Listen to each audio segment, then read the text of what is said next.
When did your something is very wrong here feeling turned out to be true? We had a neighbor who made me feel very uncomfortable.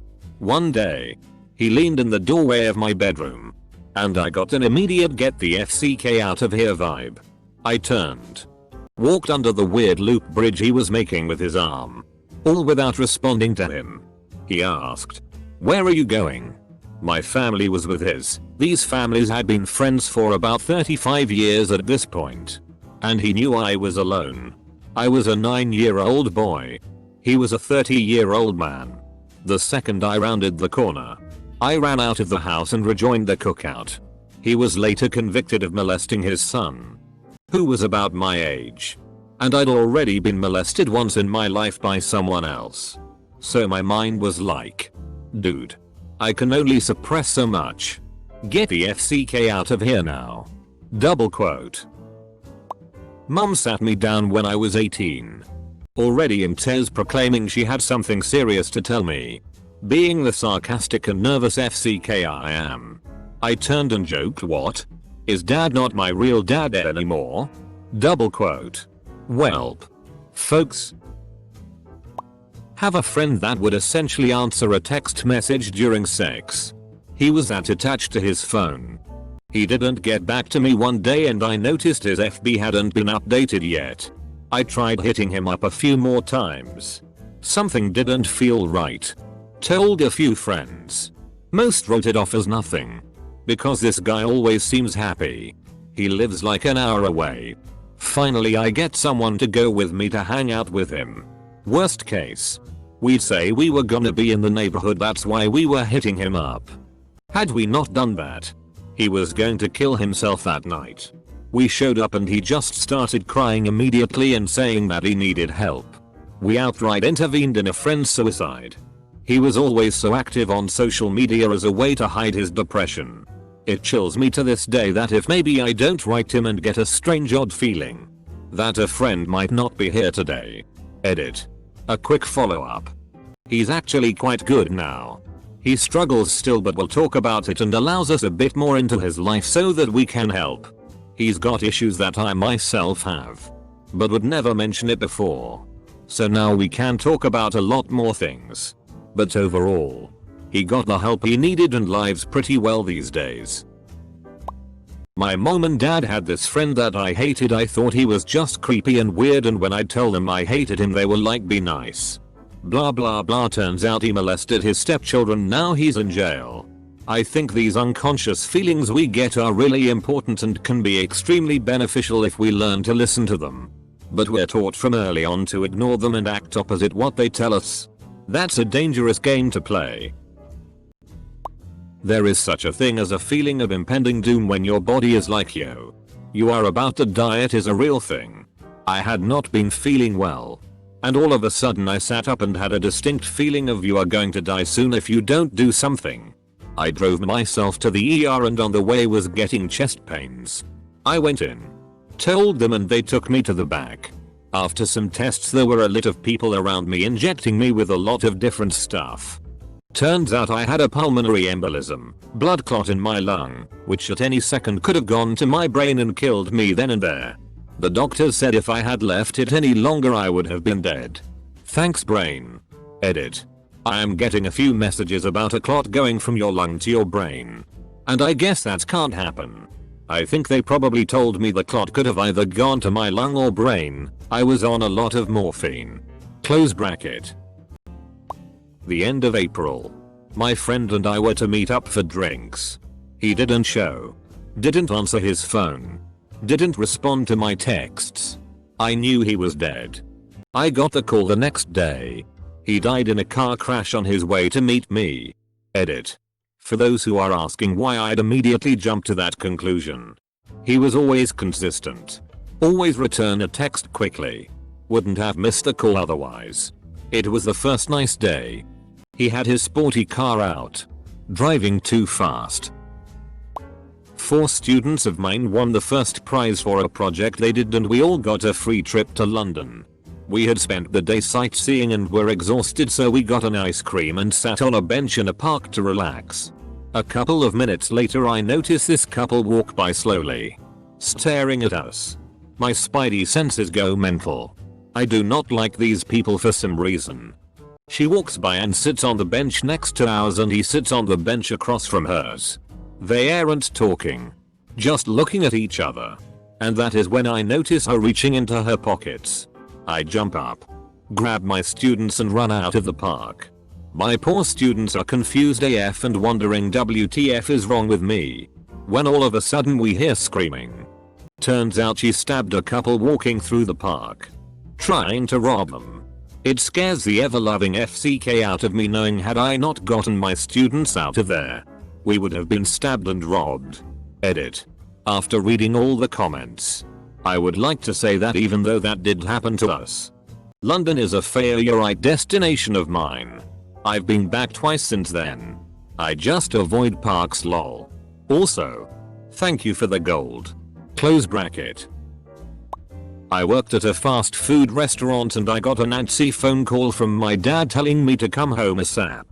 There were storms on the way and he was nervous about the timing. I thought he was being paranoid until I got this really uneasy feeling as well. Every nerve in my body was telling me to get home right now. I pissed off the manager when I left without mopping the floors.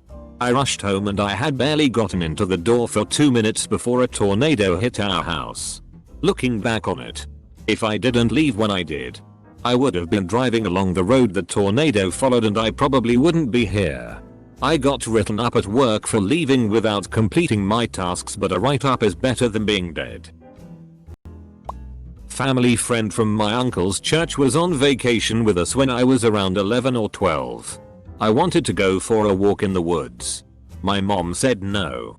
He jumped in and insisted he would go with me. She says yes. As we're walking I'm getting this weird vibe from the guy. He keeps insisting on taking pictures of me. I keep getting more creeped out. Eventually he's got my cornered and my mind just goes into total fight or flight.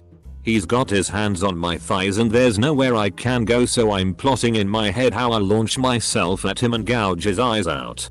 Just as I'm about to make my move, a relative who knew he was a pedo and was worried about what would happen makes his presence known. A few years later the family friend went to prison for raping a bunch of kids, including most of my cousins. I'm pretty sure I was almost raped that day. I was at my grandparents for a gathering and me and some of the other older kids were playing catch or tag in the front yard. I can't exactly remember. Doesn't matter. The younger kids were playing in the backyard, doing whatever the hell kids do. While playing, I could swear I heard a crying, wailing, screaming sound. But it was very quiet and distant. It was one of the most horrific screams I've ever heard. But I asked the others and they didn't hear a thing. And all insisted it was nothing. I don't know why but felt absolutely dreadful and terrified. Yet everything was fine. So I decided to go check it out. I run into the backyard and it turns out my little sister, 4-5 years at the time, was bleeding severely. She was covered in blood and trying to crawl towards the house. I swear it was out of a damn horror movie. Looking back I can't believe this actually happened. Long story short, my little cousin, 7-8 years at the time, decided it was a good idea to play catch with some broken glass he found in the backyard. And ended up cutting her jaw very deeply. Kids are dumb. Years ago, I'm working one morning and my fiance is off. She texts me around 10 or 11 and she says she had gone out to breakfast with her family and they bought her flowers and she was having a good morning. Blah blah. I was glad to hear that because she didn't really get along well with her family. The more the day went along, the more it all didn't sound right. Later that evening, she was acting unusual and she wouldn't tell me what was going on. So I checked the cell phone account activity and learned not only had she been texting and calling this random guy constantly, but she had been repeatedly lying to me about what she was doing or why she'd go do this and that or get off the phone with me, like to get back to work. There were so many instances where she hung up with me and immediately called him and had lengthy conversations. I then pointed at the flowers that were sitting on my table in my apartment. Really nice flowers. Vase with marbles. Probably cost $60 easily. I asked if they were from him. They were. That relationship ended right then and there. I used to clean vacant houses for a living. One day I was working at a house near the end of a dead-end street and there was maybe 6 or 7 houses on the one side of the street before an intersection with a stoplight, so it was a pretty heavy traffic area. I was cleaning out the property just fine when my spidey sense went off the charts. I was inside the house but I pretty much dropped everything. Got in my car and started to drive out of there. On the corner I saw a weird looking guy that had a nasty feeling about him. When I got home it was all over the news. That guy was now known for being a cop killer, making the start of his career right on that street corner about 15 minutes after I hoofed it. Told my boss that I wasn't going to go back to that property. He understood. Edit. A word. Friend invited me to see Great White. Was going to go but last minute changed my mind on him. He died at the station nightclub fire.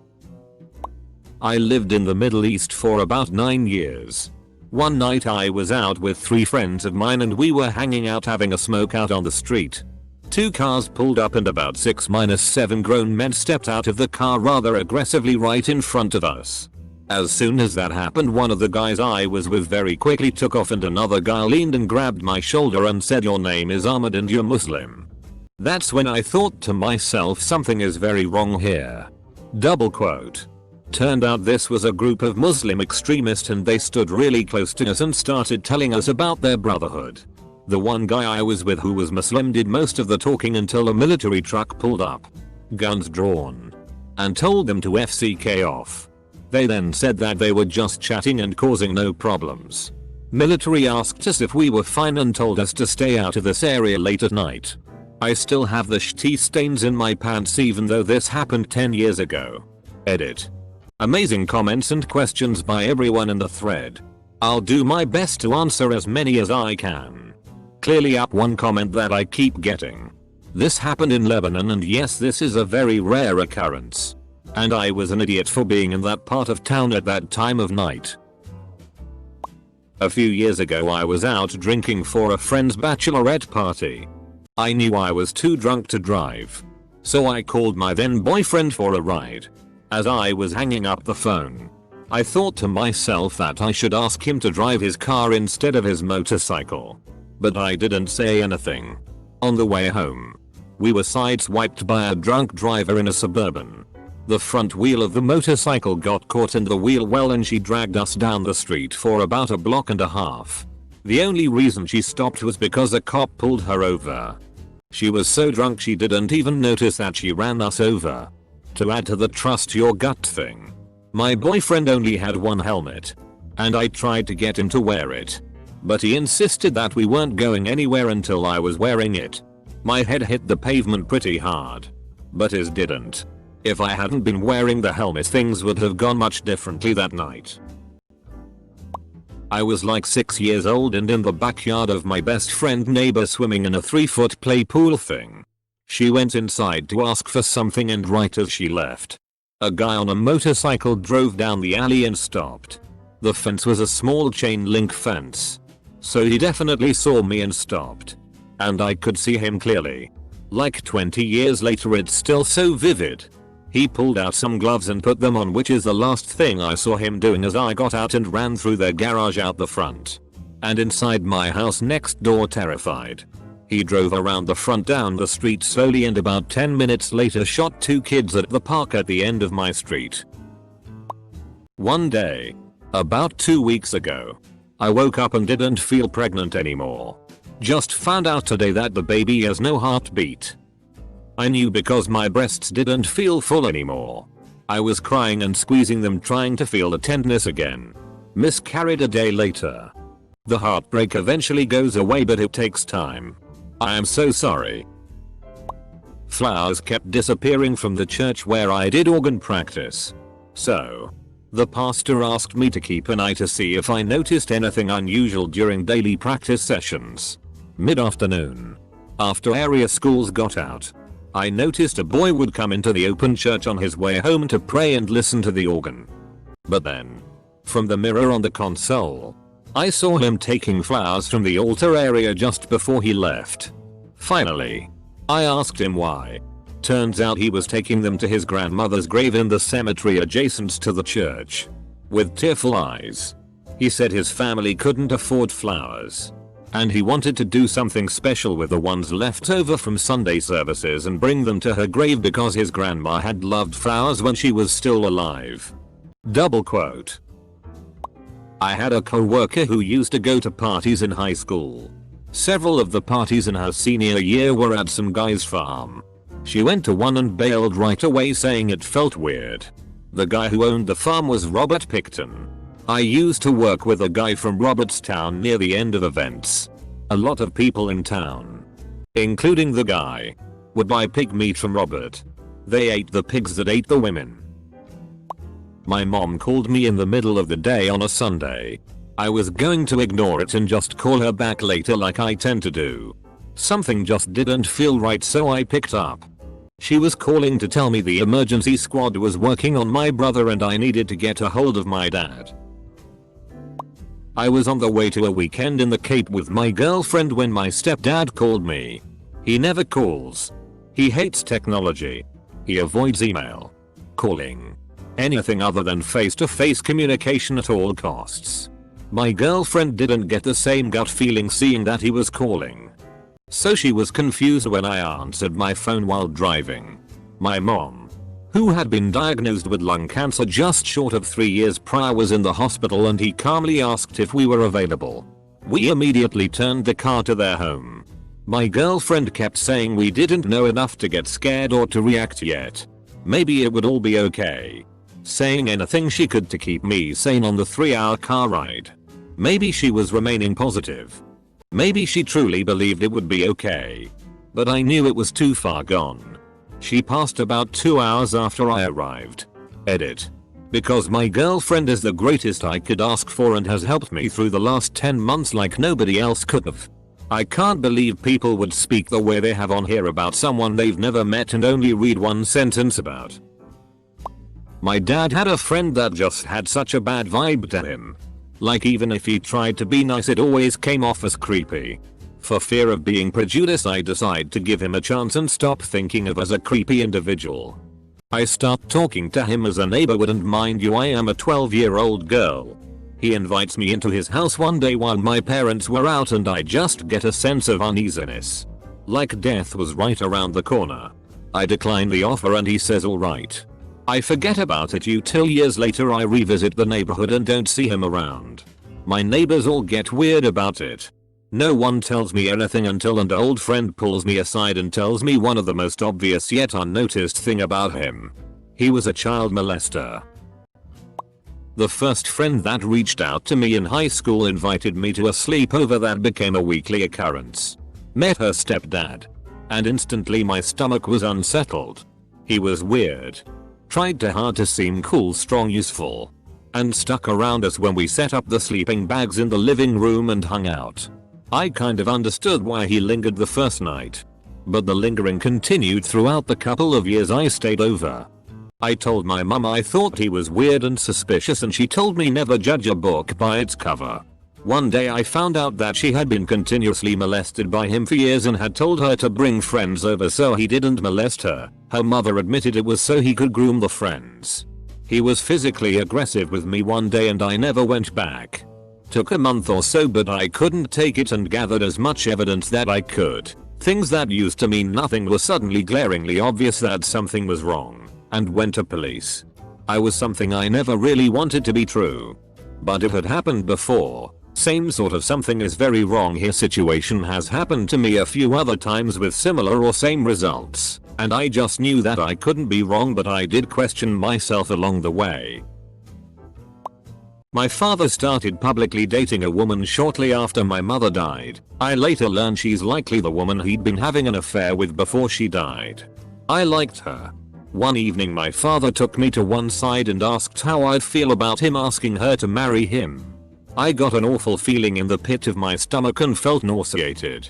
I told my father I didn't want him to and he asked why, as he thought I liked her. I explained that I did like her but had a bad feeling and he said that's just a feeling. They don't mean anything. He already had the ring and proposed straight away. I got really excited about the engagement, the wedding, moving house, and my impending little sister. After the wedding she changed. After my half-sister was born, she went batshit. She abused me, my full sister, my mother's child, and later my half-sister, her own child. He only left her when my doctor told him something was clearly going on with her that was affecting my health. She was putting a substance that I'm intolerant to in my food, and my father wouldn't believe me and would force me to eat whatever she made. However, I couldn't get a doctor alone without her to tell them, and my maternal grandmother told him if he didn't leave her she'd go for custody. He accused me of lying for the entire time leading up to that and has never asked me about any of my attempts to get help since. I was walking home late at night and I jokingly told my friend we're gonna get mugged due to just a weird feeling. Few minutes later, bang. Me and friend get mugged. I kind of jinxed myself by making that remark. But in the back of my head, walking home at dark that day was not meant to happen. Firstly, it was my brother's birthday, but I opted to go to play for a football match instead. Secondly, my parents offered to pick me up due to it being late at night, but being the ignorant guy, I declined. Sometimes there are warning signs before those weird feelings. There was a house in a street across mine that had multiple cartoons at the front wall and cameras over all the gates. It looked like a common daycare. But one day this gate was open and it was just a regular house. Sometime later, the police jailed the owner of the house for child abuse. He baited boys from the neighborhood to play his Nintendo 64 and such. Until today, I'm not really sure if one conversation I heard between two 10-12 years old boys was linked to this case. They were talking about how hard it becomes when you stick it in. They lived in that same street. I had a dream that my brother died the night before he did. Dream Friday night. Found dead of an overdose Saturday. But the dream was so real that I thought it had actually happened for years. My parents didn't tell us he'd died until Sunday, but I knew he was dead the whole weekend and was confused as to why they were acting like I didn't know, acting like I hadn't seen what I'd seen. I don't really believe in premonitions or anything, but that's something I'll never be able to explain. Still wonder how different life would be if the dream had woken me up and I went and said something to him. It was probably the defining event of my life when including everything that followed. I'm a member of a local Facebook group to help moms find babysitters. One of the admins was a mid-20s man who babysat for tons of kids in the area and specialized in caring for nonverbal and autistic children. His posts always gave me, and some other members, a weird vibe, but he was loved by this group as a whole. He was just arrested for molesting 2 children and possession of child porn. Bail is set at $2 million. It's estimated that he sat for over 500 children in our area. Who knows how many he abused. Aunt married her second husband and he just gave me the creeps. She came into the marriage with a daughter who was about 8 at the time. These were family we would only see maybe a couple times per year, and every time something about him gave me the heebies. Even as a 14-year-old boy, something felt really wrong. Fast forward 6-8 years later and we learn he molested my female cousin pretty much from the day he became her stepdad. Years of it. Aunt divorced him, but he's still around because they had additional kids together. I see him comment on FB posts of the cousin he molested. I'd love for him to die a slow and painful death. The sooner the better. I was vacationing in Mexico with my family when I was 11. I was alone on the beach. I thought I heard screams from far out in the water, but I couldn't be sure. I kept building my sand castle. The screams were my mother crying for help. She and my father and younger brother had been caught in a riptide. My father drowned while keeping my 9-year-old brother afloat long enough for rescue to arrive. If I had acted when I heard those screams, my dad would still be alive. In high school there were these 2 guys that were best friends. They always hung out with each and the other goth kids. Except, they were not exactly goth like the others. They wore military camo, jackboots, that sort of thing. I always had this weird feeling about them. They so stereotypically looked like they would shoot up the school. Well, after school was out in May of 2006, I was outside and heard this string of popping sounds way off. Fireworks, I thought. Lots of them. And continued on about my day. Turns out, one of those guys